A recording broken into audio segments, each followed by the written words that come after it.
Quiero saludar en esta parte del programa a José Miguel Vivanco, director para las Américas de Human Rights Watch. Señor Vivanco, bienvenido, gracias por acompañarnos, por estar con nosotros, sobre todo en esta fecha. Y quiero comenzar preguntando, a un año del 12F, ¿cree usted que hay satisfacción con la atención que el Ministerio Público en Venezuela ha proporcionado a víctimas y familiares de víctimas en relación a todo lo ocurrido aquel 12 de febrero? Bienvenido. Y Dania, ante todo, un placer estar con ustedes para toda América Latina y en los Estados Unidos. Hoy es una fecha muy importante para Venezuela, pero especialmente para las víctimas, porque como tú me preguntas sobre cuáles han sido los resultados de las investigaciones de la Fiscalía, esos resultados son realmente magros, son muy escasos, y lo peor de todo es que no hay mayor transparencia.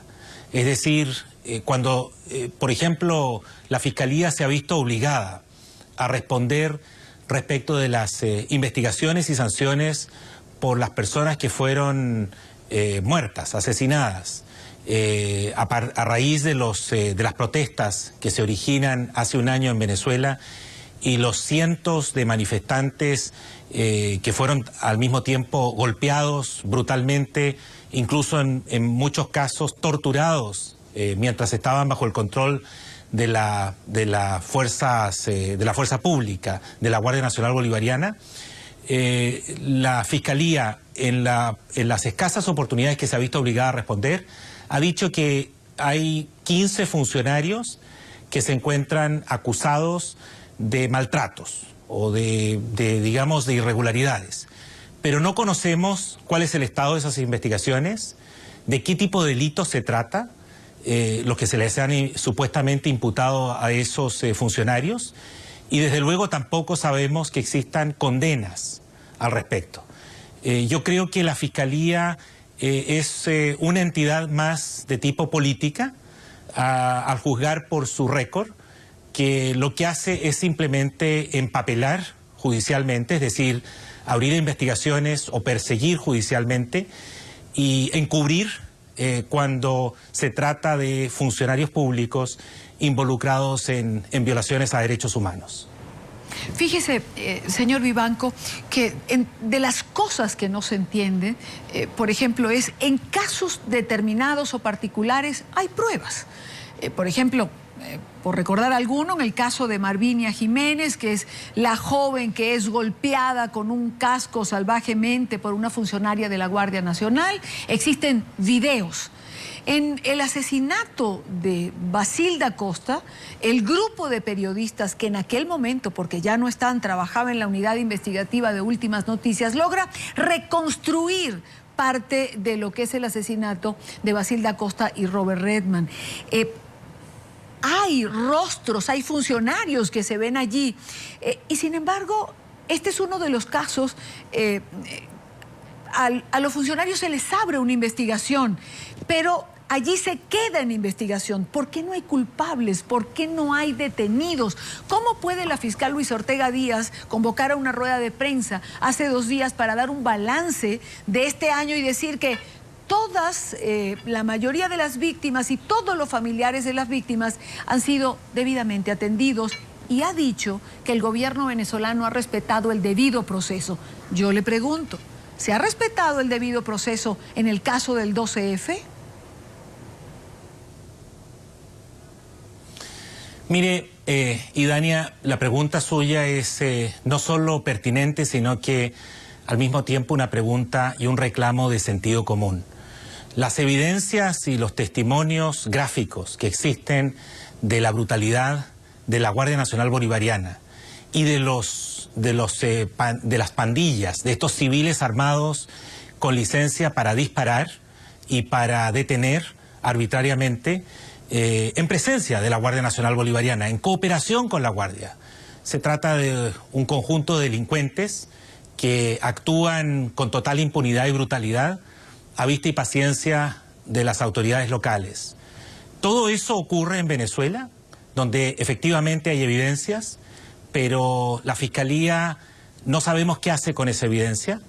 Insisto, el récord objetivo, si uno lo examina, demuestra que en la práctica encubre esos hechos. Y curiosamente, y sin embargo, en casos como los perseguidos políticos encabezados por Leopoldo López, el dirigente político, prominente dirigente político venezolano, y los dos alcaldes y unos cuantos más que también se encuentran en circunstancias similares, no hay la más mínima evidencia que justifique una detención que cumple ya un año, arbitraria, injusta, simplemente que refleja la concentración de poder y el abuso de poder por parte del actual gobierno. No hay evidencias que puedan justificar tal arbitrariedad. Todos los organismos competentes, los máximos competentes de Naciones Unidas se han pronunciado exigiendo la liberación inmediata e incondicional de los presos políticos encabezados por Leopoldo López. Y sin embargo, no pasa nada, a pesar de no existir evidencias. Mire usted, creo que allí se refleja en términos objetivos y muy claros cuál ha sido el récord y cuál es la actitud de la Fiscalía, de una fiscalía que se dedica simplemente a perseguir a los disidentes, a los opositores, a la sociedad civil, a los medios de comunicación independientes y a encubrir los crímenes del Estado de Venezuela. ¿Cree usted que a partir de los eventos del 12 de febrero Venezuela ha quedado expuesta de alguna manera o las autoridades venezolanas como violadores de los derechos humanos? Es decir, durante un tiempo se permitieron jugar con las circunstancias, parafrasear con ciertos pronunciamientos, abusar de determinadas leyes. Hoy por hoy, ¿hay claridad en el mundo de la violación de derechos humanos que se ha hecho en Venezuela y que se hace en Venezuela? Yo creo que hay mayor claridad, ojalá existiera más claridad aún.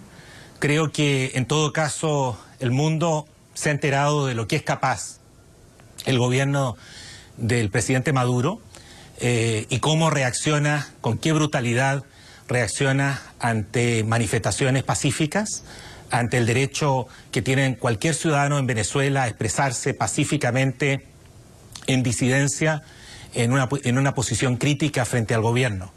Es un gobierno que está en las últimas semanas autorizando incluso a las Fuerzas Armadas a utilizar la fuerza letal para controlar el orden público, una medida que está en total contradicción con los estándares internacionales, a tal punto que ha obligado incluso a la fiscal Ortega, se ha visto obligada en este caso a pronunciarse en contra, porque lo cierto es que es flagrante la contradicción con los estándares internacionales y por sobre todas las cosas, esto si sigue en vigencia y no se deroga esa facultad, es lamentablemente la mejor prescripción para que se produzcan aún más abusos. Yo quisiera en todo caso que las democracias regionales, las democracias sudamericanas, las que comportan o conforman UNASUR, tuvieran una posición más clara frente a la situación que vive el pueblo de Venezuela y los abusos que comete a diario y permanentemente el gobierno actual de Venezuela. Lamentablemente pareciera que el secretario general de UNASUR, el señor Samper, estaría casi a punto más bien de condecorar al gobierno del presidente Maduro, porque sobre estos temas guardan un silencio que es obviamente lamentable y yo diría indignante ante lo que está ocurriendo en Venezuela y donde no se registran hasta ahora progresos, sino al contrario, cada vez mayores retrocesos. Y una última pregunta para el señor Vivanco. Hace un año exactamente más o menos a esta hora, fue censurada la señal de NTN 24 en Venezuela. Hoy, para conmemorar esa fecha, el gobierno venezolano dio la orden de bloquear todas nuestras plataformas digitales. Ya lo han hecho 3 veces desde anoche hasta hoy. Hemos podido recuperarlas y seguramente seguiremos trabajando para recuperarlas en el caso de que vuelvan a bajar estas señales. Pero además han enviado una carta al diario El Nacional en Venezuela prohibiéndole transmitir en su portal digital ningún video que haga NTN 24. Es un bloqueo absoluto a la libertad de expresión.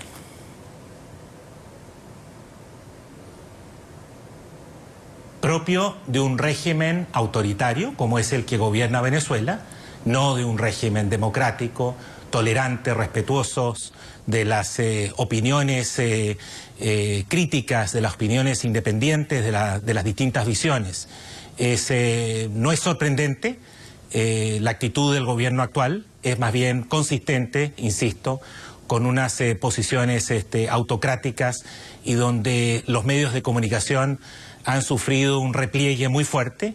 Hoy día medios escritos son muy contados, salvo El Nacional, que con grandes dificultades para conseguir papel sigue circulando. Lamentablemente, el periódico independiente Tal Cual, dirigido por un gran intelectual venezolano, Teodoro Petkov, va a dejar de circular en papel. Ya no es posible prácticamente encontrarlo en papel y lo han perseguido.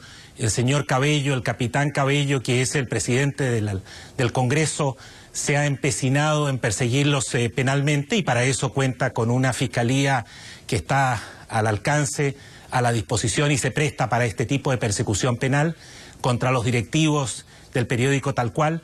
Lo cierto es que los retrocesos son muy fuertes en materia de libertad de expresión y lamentablemente NTN 24, que se ha caracterizado por mostrar todas las caras de la moneda, independientemente y objetivamente, está sufriendo los embates de lo que representa la defensa de las libertades públicas y el ejercicio del periodismo profesionalmente, mostrando a los televidentes, no solo en Venezuela, sino en todo el mundo, lo que ocurre en ese país.